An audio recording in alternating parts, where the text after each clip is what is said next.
Voilà la preuve de liste Z. Donc, nous considérons un polynôme P de x de degré n, dont le terme constant A0 n'est pas nul, et dont tous les coefficients sont des nombres entiers.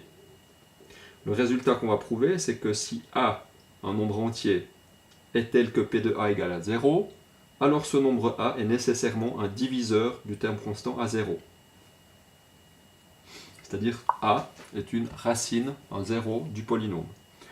Alors, pour prouver ceci, on va tout d'abord réécrire P de x, c'est A0 plus x fois A1 plus A de x plus jusqu'au dernier terme qui sera AN x puissance n-1. Appelons cette parenthèse Q de x. Ainsi, le polynôme P de x c'est A0 plus x fois Q de x. Ce Q de x a tous ses coefficients, c'est un polynôme de degré n-1, il a tous ses coefficients entiers. Alors, ce qu'on sait, c'est que P de A vaut 0.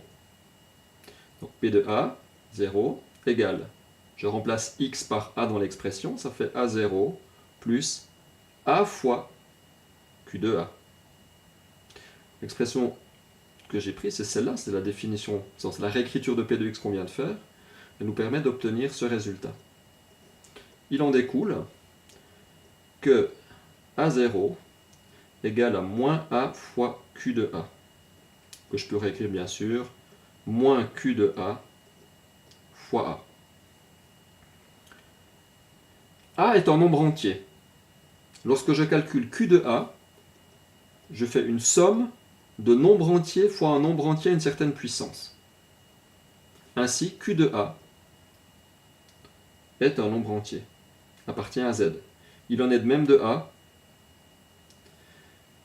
et le A0, le thème constant également. Alors, si A0, c'est moins Q de A fois A, ça signifie que ce A est un diviseur de A0.